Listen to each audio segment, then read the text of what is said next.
Welcome to Fix It Home Improvement, covering projects that every homeowner should know and great products for home and garden. Hi, I'm JC, and this is where we share weekly home improvement tips. I'm here with my co-host Cindy. Hello, JC. Hi, Cindy. Today we're going to be talking about starting a garden, and we'd like to thank Steven Yenzer, who gave us a 5-star rating and review on iTunes. The early U.S. colonists liked creating raised garden beds, and they would frame their gardens with tree saplings and build up the soil to make it easy to plant and pick. Smart. During World War I, in 1917, they started a campaign to encourage homeowners to start gardens to kind of help out with the war effort. They estimated that because of this campaign, there were 5 million gardens in the U.S. Wow. During World War II, Australia, Britain, and the U.S. had campaigns for the Victory Garden. And so their slogan was, a victory garden is like a share in an airplane factory. It helps win the war, and it pays dividends too. If you're thinking about starting a garden, you can do it right in your yard, just digging into the soil, or you can create a raised bed. What is that? And so a raised bed is just a frame that you build, and then you're going to fill this frame. So the bottom's empty, and you're going to fill this frame with kind of an amended soil, so almost like a potting mix. So you don't have to dig into your existing dirt. Plus, it's easier to garden when you have this soil raised up. If you plan on having an in-ground garden, most gardeners suggest starting small, especially if you're just trying to see, am I going to like this hobby or not? Just start small, because it's very easy to maintain. It's easy to learn without being overwhelmed or, ruining a big section of your lawn. What size area is considered a small garden? So the pros are saying 4 foot by 4 foot is a nice size to start in, because That doesn't sound small to me. to the pros, 4 foot by 4 foot is a small garden. What's nice about being 4 foot wide is you can reach in from any side, and you don't have to trample the area that you're working in. 4 foot by 6 foot, they say, is another good beginner size, and then have at least 2 feet all the way around to work from, and this gives you room to get in wheelbarrows or garden carts and your Or when tools. you're watering. Right, exactly. And if you plan on making a bunch of beds, so multiple beds, you would want about 2 feet in between each row. For a bigger garden, they suggest an overall area of 16 feet by 14 feet, and this will give you 2 rows that are 4 foot wide, and then you have 2 feet in between them and 2 feet on both sides. Wow, and that's huge. And they say this is a great size for a family of 4. Yeah, I bet. And no grass to mow either. Really. But even if you start with that 4 foot by 4 foot size, you can grow tomatoes, spinach, broccoli, peppers, onions, carrots, and radishes, keeping each section grouped in a 1 foot area. And so what some gardeners do is they'll take this 4 foot by 4 foot area and they'll create a grid with strings. Yeah. So you've got 16 sections, so 16 1 foot squares. And when you do this in raised beds, it's called square foot gardening. And they say it's very effective to get a lot of... Well, to stay organized? Yeah, absolutely. When you're picking an area for this garden, you want to make sure that it's getting 6 to 8 hours worth of direct sunlight a day. If you're starting a garden where you have established grass, you should remove it. And there's a couple ways you can go at it. One is just water the area thoroughly for even a couple days to loosen up the soil, and then wait till the soil's damp, not soaking wet. You want to use a garden spade with either a square or a rounded end, and then cut into the soil and cut into the grass. Create your border all the way around, and then cut slits in rows about 1 foot apart, and then go across those slits about 2 feet apart. And then you're going to get under the section with your shovel. You're going to pry up the grass. You're going to cut through the roots and just pull up the top of the grass, shake off the dirt, and then just get rid of all the grass in that area. Nice. Another method is just smothering the grass. And what does that mean? So you're going to cut your grass to the lowest setting on your mower and then cover the entire area with 5 or 6 pages of black and white newspaper. And then you're going to wet it down. Some people like to use cardboard. Wet it down and then cover this with shredded leaves or compost. And you want the compost or whatever on top of this newspaper to be 3 or 4 inches thick. Wow. And it's going to kill all of the grass. That newspaper or cardboard is going to break down. It's going to add organic material and nutrients to the soil. So that's a very easy way you can do it. And you can put your plants, let's say you're putting in seedlings, you can just leave that like that and cut into each area where you're putting your seedlings. Yeah, so that'll get rid of the grass. Another way you can kill the grass is just lay out black plastic over the area. And so the lack of light and the heat that this plastic builds up will kill all the grass. They say in warm areas of the country, the soil itself will heat up to over 140 degrees. Wow. And this can take a month or two to kill the grass, but it's also going to kill any of the bacteria and fungus in that top layer of the soil, and a lot of these cause disease. Oh, interesting. It's not real good for like the worms and microorganisms. I don't think And you can just rent a tiller or sod cutter. so. If you want to make fast work of it. Yeah, absolutely. Most gardeners recommend the first year you set up an in-ground garden that you improve the soil by digging or tilling and then adding organic material. And this gives you a chance to see what kind of soil you have. So there might be construction debris or rocks in your soil. It could be sandy or clay. And by adding compost, mushroom compost, shredded leaves, peat moss, any of these amendments, and then blending it with your natural soil, you're going to improve the soil structure, the health of the soil, and the microorganisms in the soil. If you have sandy soil, it's going to hold more nutrients and moisture. And then if you have clay soil, it's going to make it more porous, allowing air and water to drain. How much organic material should you add? So you want to mix 3 to 4 inches of compost into your soil, and you want to mix this down 3 to 6 inches deep. That's a lot of work. It is. Cornell University and the University of Illinois both suggested using a variety of compost. What does that mean? So rather than just going to the store and buying one brand, they're saying either use different companies' brands because So go they to store to store? No. At the same store, you can get like different companies' compost, or you can use a composted age manure, mushroom compost. You can use leaf mold at home, vermicompost. So this is food, paper, yard waste, all broken down by redworms. That's interesting, huh? And then you get the benefit of the worm castings in that. But it's funny that they recommended that the healthiest gardens were a product of blending different types of compost.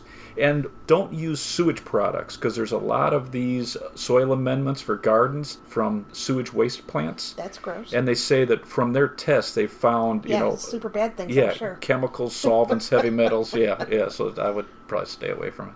What's nice, though, is after the first year, most gardeners don't suggest tilling the soil ever again in your garden. That's interesting. So from new research, they say it could actually deplete the nutrients. You're just going to add a couple inches of compost every year on the top of your garden, and then it's going to naturally work into the soil. Earthworms.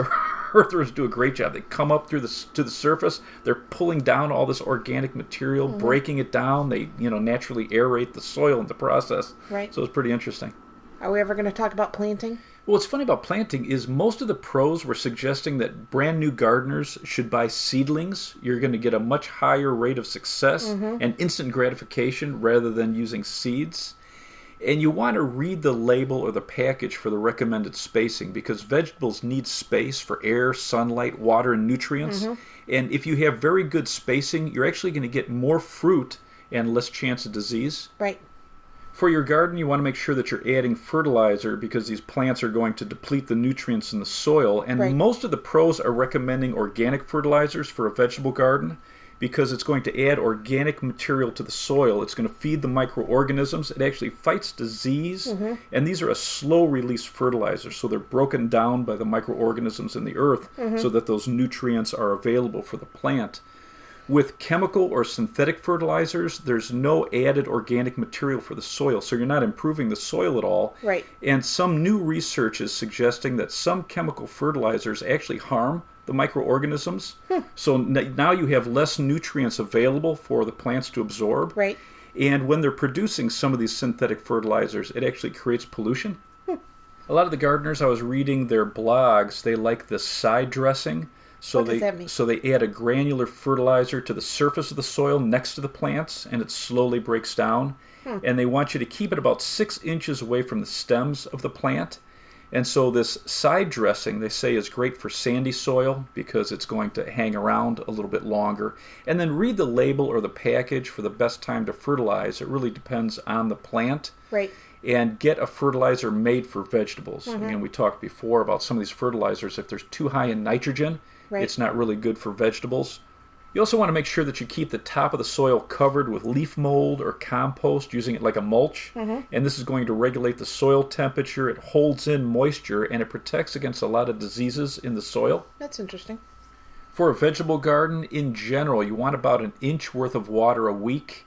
If there's temperatures over 85 degrees for a long period, you need about 2 inches worth of water. So a rain gauge is really nice to have if you have a garden.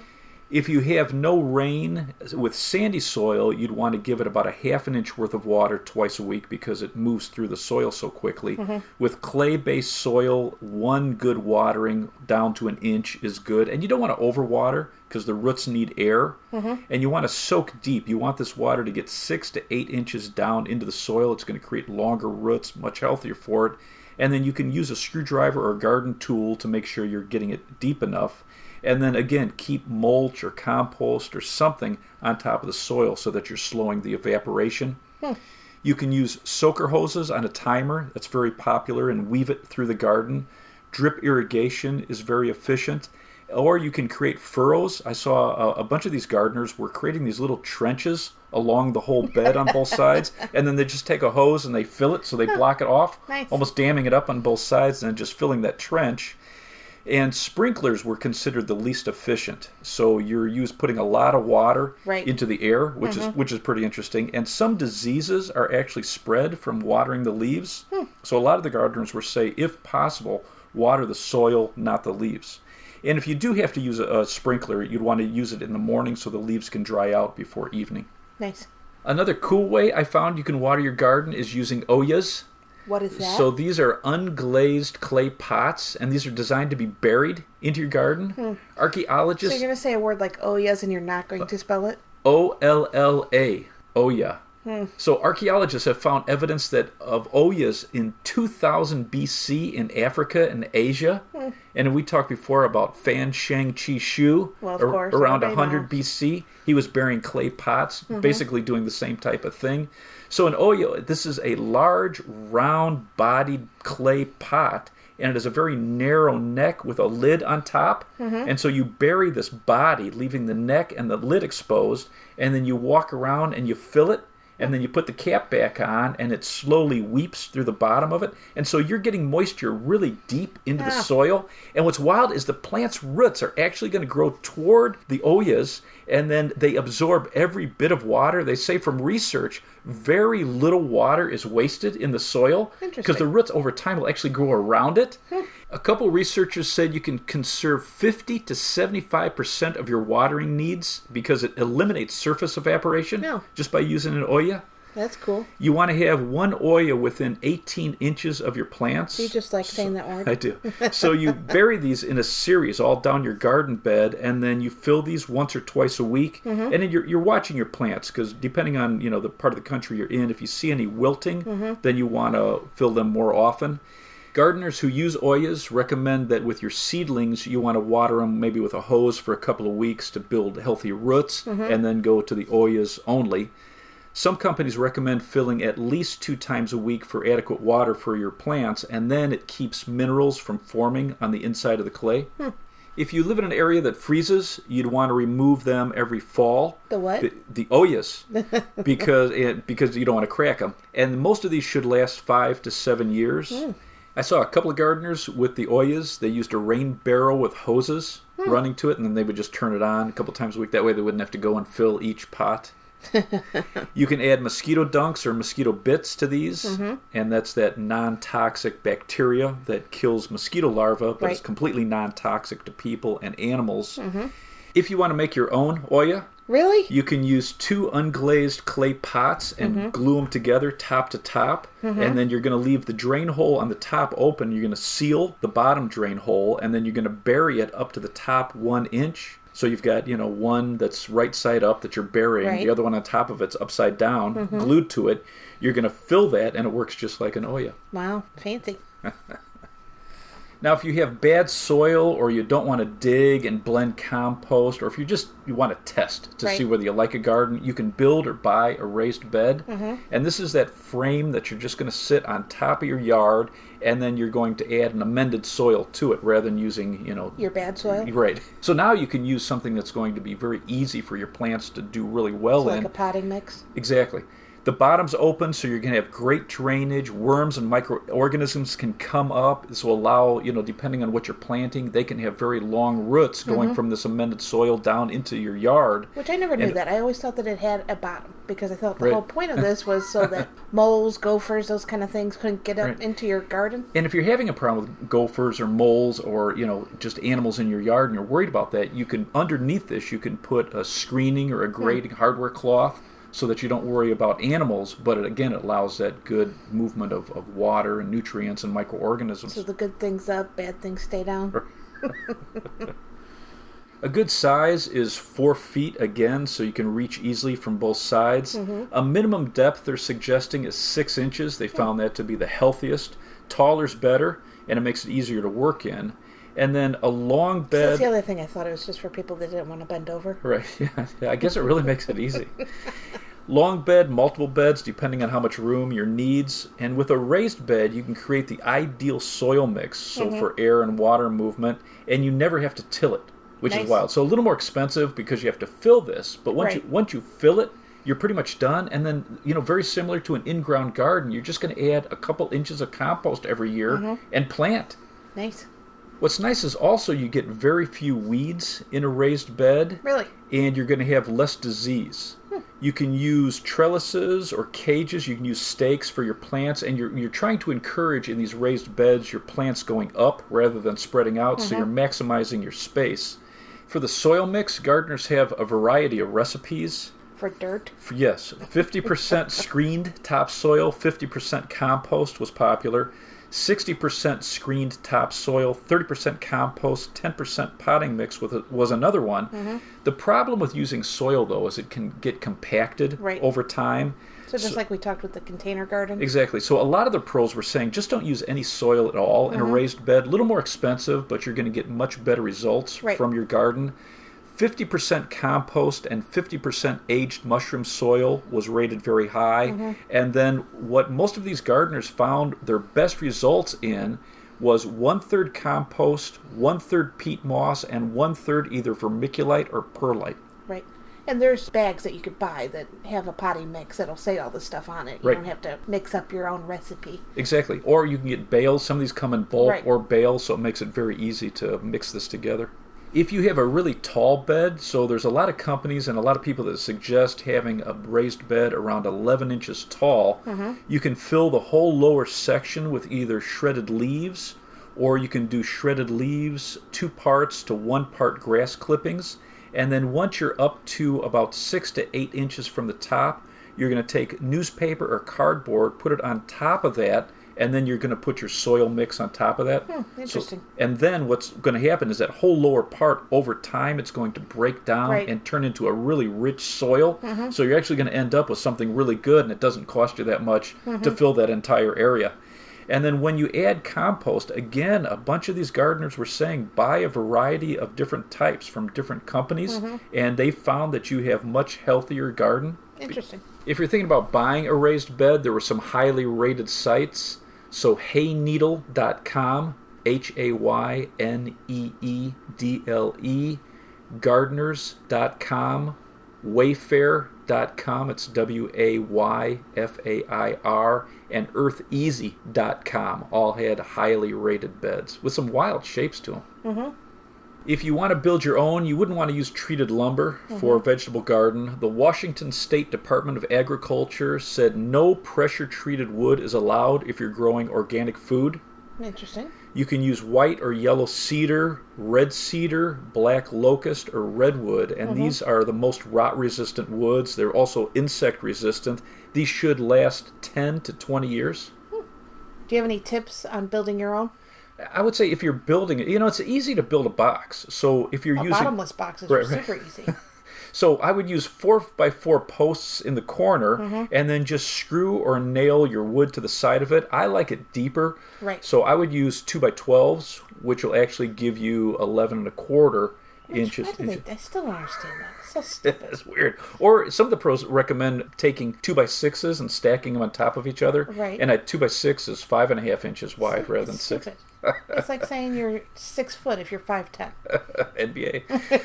So let's say we're building a 4 foot by 8 foot raised bed. We would get a post. So we would buy probably a 6 foot 4x4 post, and then you would get 3 boards 8 feet long, and then you would be able to cut one of those boards in half for your 4 foot side. You'd have 2 for your 8 foot. You'd have it 11 1/4 inches deep, and then have your posts about 3 inches longer so that you can bury them and help you level it in the soil. I would build this upside down, so I'd put my 4 posts on the ground. I'd screw my... On a flat surface. Right, on a flat surface, so you have your wood on edge, you're screwing it to the outside of the 4x4s, basically creating a box, and now you have this 3 inches extending. You're going to flip this over. Right. You're going to lay it out where you want it. You're going to dig down and level, using the soil or sand to adjust it. You want to level it real nice. And then if you're worried about gophers and moles, you can take some hardware cloth or galvanized screen and put this under the bed. Right, and then put your soil mix on top. Right. If you're building a bed that's over 8 feet long, you'd want to add some cross bracing in the center, and that's going to help it hold its shape. And then give yourself about 24 inches all the way around. It's going to make it much easier to garden. You've got room for your carts and wheelbarrows. Some of the top crops that are recommended for beginners: tomatoes, zucchini squash, peppers, green and hot, cabbage, cucumbers, beans, lettuce, beets, carrots, radish, and chard. There's a lot of people online that say grow marigolds all around your garden to prevent rabbits, but Iowa State University did a whole research study on this, and they found that marigolds do not repel rabbits, deer, or other animals. You know what their suggestion was? No. Build a fence. Do you have anything else to add? I would say start small if it's your first garden, even 4 foot by 4 foot. Still, that's not small. You're looking for an area with at least 6 to 8 hours worth of direct sun. Add a couple inches of compost every year to your garden, and then give it a shot of organic fertilizer. If you're working in ground, give yourself, a couple of feet to work all the way around. And then with a raised bed, once you build it, it's really an easy way to have a healthy garden. Nice. And then if you like it, I would start a compost pile. Save those fall leaves and grass clippings. Nice. Let's wrap this up. You can subscribe to our podcast on iTunes, Stitcher, the Spotify mobile app, and the Google Play Music mobile app. If you enjoyed it, please leave us a review. You can check out our home improvement videos on our YouTube channel, Fix It Home Improvement. And you can subscribe to that as well. You can email us at fixitpodcast@gmail.com. Thank you for listening. Talk to you next week.